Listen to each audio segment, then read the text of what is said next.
CJP और सरकार के बीच बैठक खत्म हो चुकी है। दिल्ली के विठल हाउस में बातचीत हुई। सरकार की ओर से शामिल थे जितेंद्र सिंह और जेपी नड्डा। इसके अलावा सौरभ दास और आशुतोष रांका सीजेपी की तरफ से दोनों ही प्रवक्ताएं बैठक में मौजूद रहे। ये तस्वीरें आपको दिखा रहे हैं, बैठक खत्म होने के बाद की ये तस्वीरें हैं, जहां पर अब कुछ ही देर में हो सकता है मीडिया को संबोधित किया जाए, सरकार की तरफ से भी और सीजेपी की तरफ से भी, और तमाम तरीके की जो जानकारियां हैं, जो संभावनाएं, कयास लगाए जा रहे हैं, उस पर पूर्ण विराम लग सकता है। लेकिन फिलहाल ये बैठक खत्म होने के दौरान की तस्वीरें हैं। ज्ञापन यहां पर संभवतः एक चिट्ठी सौंपी गई है। हालांकि जो मांगे हैं सीजेपी की वो तकरीबन पूरी तरीके से क्लियर हैं। 3 प्रमुख मांगे, उसमें सबसे महत्वपूर्ण मांग है शिक्षा मंत्री के इस्तीफे की। जो सूत्रों के हवाले से खबर सामने आई कि पहली ही 2 मांगों में उन्होंने शिक्षा मंत्री का इस्तीफा लिखा है। हालांकि अब इस पर सरकार का रुख क्या होता है ये देखना बहुत महत्वपूर्ण होगा, क्योंकि इससे पहले सोनम वांगचुक ने भी अपना अनशन खत्म किया। 3 लिखित में मांगे उन्होंने मांगी थी, जिसमें विचार करने पर महत्वपूर्ण फोकस रहेगा जवाबदेही को लेकर। रवीश रंजन लगातार बने हुए हमारे साथ। रवीश, क्या तस्वीरें निकलकर सामने आ रही, कितनी देर में मीडिया से मुखातिब हो सकते हैं और इस बैठक को लेकर क्या कुछ जानकारी? जी देखिए, बैठक तकरीबन 1.5 घंटे चली है। जेपी नड्डा, जितेंद्र सिंह मौजूद थे, आशुतोष रंका और सौरभ दास मौजूद थे, जो कि नेशनल प्रवक्ता हैं। और मीटिंग जो है उसी विठल भवन, ये आप देख सकते हैं, इसके कमरा नंबर 504 में मीटिंग चली है।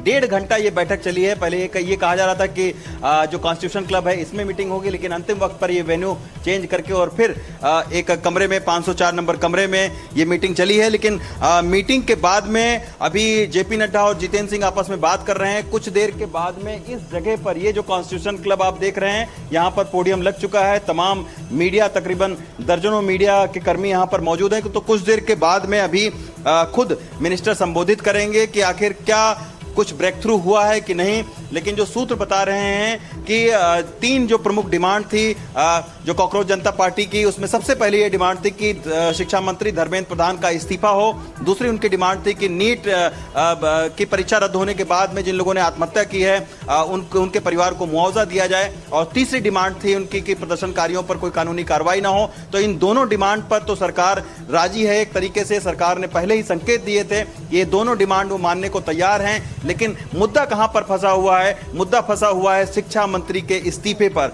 और यही बात है कि आपने देखा कि सोनम वांगचुक का भी अनशन टूटने के बाद में जो पहली प्रतिक्रिया आई, उसमें भी जो अभिजीत दिपके हैं उन्होंने ये कहा कि उन्होंने अनशन टूटने का तो स्वागत किया, लेकिन पहली प्रतिक्रिया में ये कहा कि शिक्षा मंत्री का बिना इस्तीफा लिए वो यहां से उठेंगे नहीं जंतर मंतर पर। लेकिन समझने वाली बात जो है रवीश ये भी है मंत्री के इस्तीफे कि अभिजीत दिपके भी बार बार ये कहते हुए नजर आए हैं कि शिक्षा मंत्री के इस्तीफे से कम में हम नहीं मानेंगे और ये तत्काल प्रभाव से होना चाहिए, क्योंकि अगर पहली मांग इस्तीफे की है भी तो सोनम वांगचुक को भी जो लिखित में मांग को माना गया है उसमें भी ये शामिल है कि जवाबदेही तय हो, सरकार अपना समय ले और इसमें जांच बिठाई जाए, उसी के आधार पर जवाबदेही अगर होनी है तो उसे माना जाए। तो अगर यही इनके साथ भी बातचीत हुई होगी तो क्या सकारात्मक दिशा में आगे बढ़ी होगी, क्योंकि सीजेपी तो साफ कर चुकी है अपनी बात को।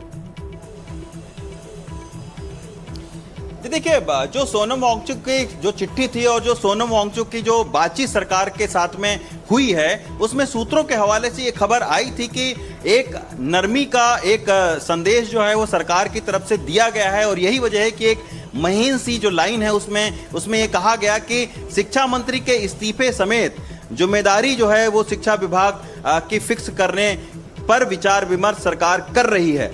तो एक वो लाइन दी गई थी। अब देखना होगा कि जो बैठक चली है 1.5 घंटा, इसमें क्या कोई सरकार कुछ ऐसा समीकरण कॉकरोच जनता पार्टी को बता पाई है? कोई बीच का रास्ता कुछ बताया है कॉकरोच जनता पार्टी को, या कुछ ऐसी बात कॉकरोच जनता पार्टी से कही है कि उनके रुख में थोड़ी सी नरमी आए? अब जहां तक फोटोग्राफ्स का सवाल है, जो अभी फोटो आई है दोनों पक्षों के मीटिंग्स की, उसमें जो है बताया जा रहा है कि बहुत ज्यादा खुश उस तरीके से बॉडी लैंग्वेज उनकी नहीं दिखाई दे रही है। कुछ देर के बाद में पता चल पाएगा कि आखिर मीटिंग में बात बनी है, अगर नहीं बनी है तो किन मुद्दों पर नहीं बनी है।